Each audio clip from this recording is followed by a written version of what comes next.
Animal production. Lesson number 2, perform estimation and calculation. At the end of these lessons, you are expected to do the following: perform estimation and perform basic workplace calculations.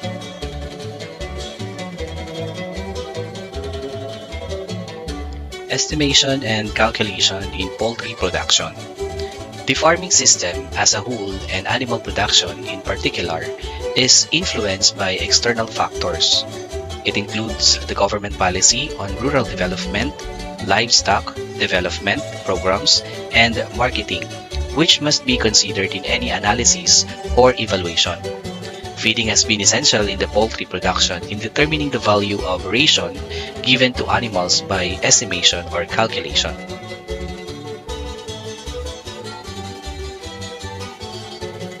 Types of feeds. There are 3 types of feeds available in the market. Each type differs in the proportion of nutrients in the feed. The change in nutrient proportion is important to address the needs of the pig at different stages of growth. The shift from one ration to another should be done gradually in order not to upset the normal feeding behavior of the pigs. Always allow a transition period of at least 1 week. Starter feed. A starter feed is given to 10 to 20 kilograms. Weaners until the pigs are about 3 months old and weigh 30 to 35 kilograms. A starter feed contains 18% crude protein and 3,250 kilocalories of digestible energy. Grower feed. Next to starter feed is the grower feed. This is given until the pigs reach a weight of 60 kilograms. Grower ration contains 16% crude protein and 3,200 kilocalories of digestible energy.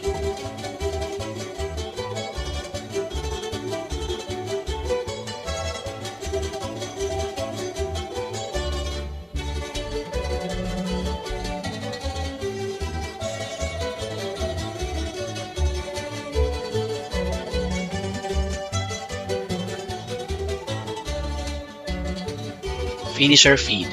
At 60 kilograms, the pig's ration is shifted to finisher feed. It is given to finisher pig up to 80 to 90 kilograms ready for the market. The ration contains 14% crude protein with 3,200 kilocalories of digestible energy. Feeding methods.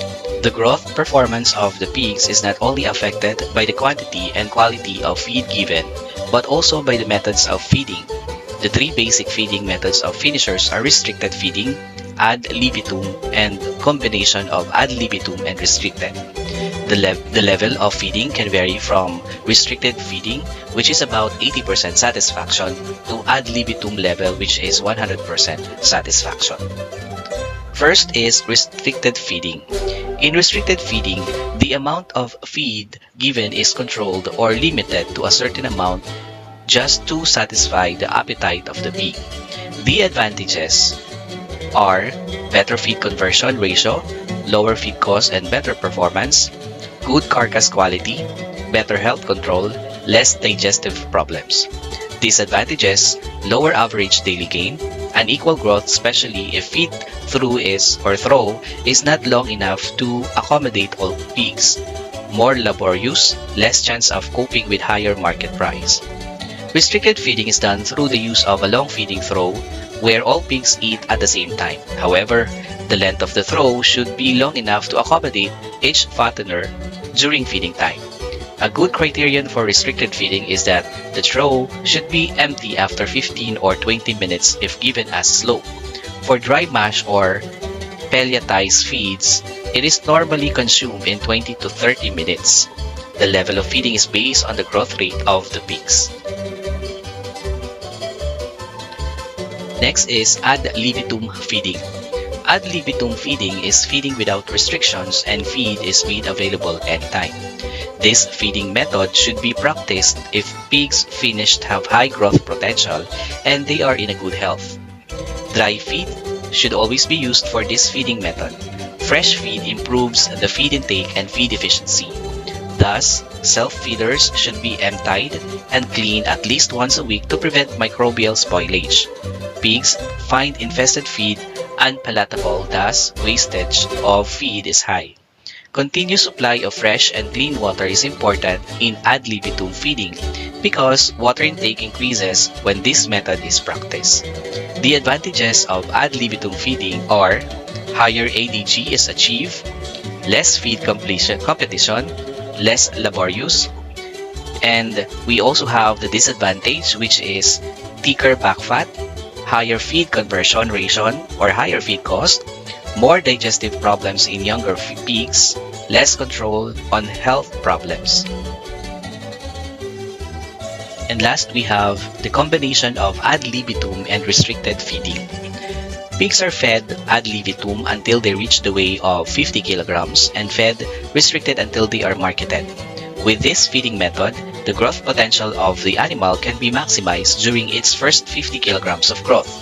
Restriction is practiced to reduce back fat thickness with a corresponding increase in lean cut yield. The advantage are higher ADG with good carcass quality, lower feed cost, and better use of good feeder or feed, better FCR. Disadvantages are higher possibility of digestive problem if shifting is not properly done, less control of health problems and feed intake at the start. And to determine the FCR or feed conversion ratio, we must use the formula below, which is the feed conversion ratio is equal to feed consumed, which is in kilogram, divided by gain in weight in kilogram.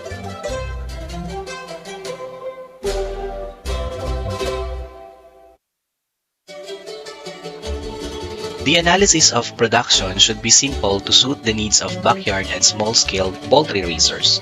Expenses such as depreciation cost and the use of poultry house and interest on capital are not included in the following sample analysis. This exercise is designed for you to acquire first-hand information on the basic requirements and financial gains in raising poultry. Inputs in production. In broiler, production prospective investors should consider the following consideration before going into the business venture. Number one is the cost. So under cost are housing and brooder facilities, day-old broiler chicks, broiler feeds, veterinary vaccines, medicines and supplements, water, heat and light, labor, depreciation, interest on capital invested. Next, we have returns. So under returns, we have sales of broilers, sale of chicken manure to vegetable growers or fish pond owners, sale of good condition empty feed bags.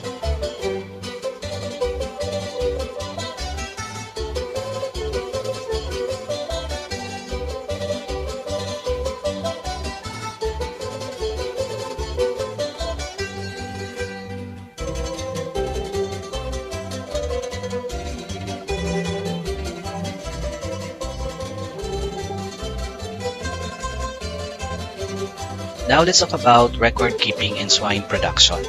Keeping accurate and up-to-date record is very important in swine raising operations. It serves as future reference for improving the business. It also helps you identify animals to be culled and animals to be retained. It also tells whether the project is gaining or losing. Prices of feeds and hogs are unstable. The demand for pork also penetrates. Determining the best time of the year to produce more hogs can be accurately done through experience, and this can easily be predicted by keeping records. The prime objective of a pig farmer is to manage his farm in such a way that it is a continuing source of income. In order to achieve this, he needs to implement a set of good management measures and technical skills through good record keeping and administration. This makes it impossible or possible rather to control and monitor production and reproductions activities and to identify the results, both technical and financial. Now we will talk about identification systems. So when you say identification systems, this a means of animal identification is an essential part of any record keeping system. So the most common identification system are ear notching, tattooing, and ear tagging. Other identification systems include naming, color differences, ear shapes. However, this is only applicable for a small number of sows. Being able to identify the pigs is essential if records are to be kept and for managing the pigs accordingly. As long as you do not have a large numbers of pigs, there is no problem recognizing them and no need to worry about making them. However, when you have more pigs, it is necessary to introduce an identification system. All the animals should be marked when they still are young. So, notching involves cutting small pieces of skin out of the edges of the ears.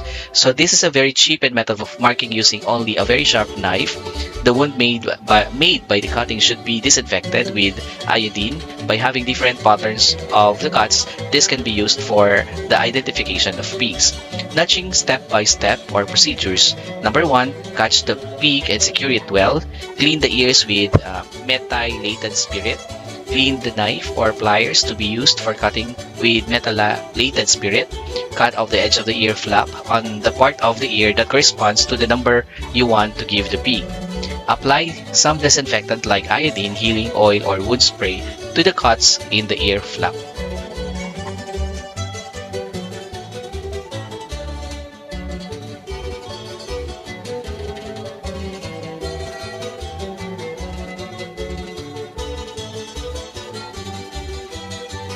What does record keeping involve? Good record keeping means noting down all important details and events. In a simple and clear manner, it can also be used to provide and record information for future activities. To keep records, use a notebook or exercise book. Dedicate to a few pages for each pig and a few pages for what you buy and what you sell. Other information should also be marked on the calendar so that any necessary preparation can start well in advance. Records will help when comparing the production or growth of different animals. A record will indeed make it easier for you to carry out day-to-day activities on and for the pigs. When pigs are sick, you may note down the symptoms, the treatment, and whether the pig recovered or not. So this will improve your knowledge on how to treat your animal successfully, and it will also help you to keep track of expenses and incomes from sales. And this information will tell you whether you are running a profitable business or not. So for the records, we have the little records, which is it includes the birth weight. 1.5 kilogram is good, and the weaning weight, which is 18 kilogram, is good. And then it also includes the dams record. Under dams is the number of piglets weaned per year, which is 18 is good. And then it also includes in the records the marketing. Under marketing, it is the age and the weight. And then under also records is the conversion rate, which is under conversion. We have pigs that gain more weight from a given amount of food. A satisfactory conversion ratio should be at least 1 kilogram live weight gain for 3 to 5 kilogram of feed. Simple and necessary records should be kept for all piglets. Example, the date of birth, and the sire record, and weaning weight, feed type, and the feed consumptions, decrease, etc. And a good record keeping system will permit constant surveillance and monitoring of animal health and performance, and it will assist the farmer in maintaining a steady flow of pigs through his enterprise and in identification of problems areas in the production program. So the considerations to be made while designing a record keeping systems are: the record should be as simple as possible, the record should be kept in a place where they are readily accessible, transferring of information from one record sheet to another should be minimized, the record information that should be included in the records varies with the type of operation being run. A swine operation that is engaged in an expensive breeding stock improvement program will secure or require more detailed individual pigs record than a commercial operation. And last, individual records are of value in culling non-productive breeding stock and in selecting replacement animals.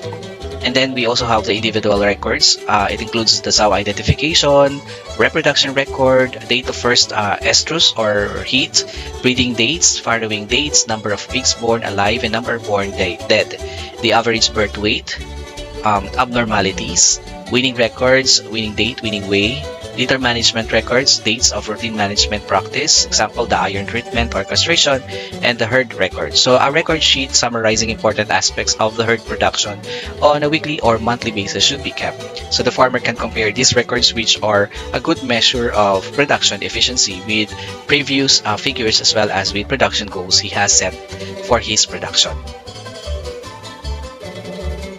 Herd records should include Reproduction records, female cervix categorized as to the first and repeat breeders, litters farrowed, pigs born alive and number born dead, feed consumed, either herd total or by ration, example the dry sow, starter finisher, etc.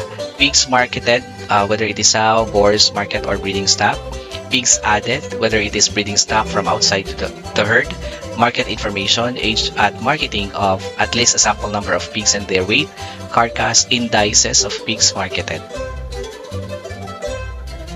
The data above can be used to compute the following parameters: average litter size, born and weight, average litter size, weaned and weight, percentage of pigs born dead, percentage dead loss in any category, repeat breeding as a percentage of the total breeding, feed conversion ratio, average daily gain, average market index. Take note that the above indicators tell how well the production program is managed. The secret to the success of any record-keeping system is not the particular design of the system, but rather regular manner in which the records are kept.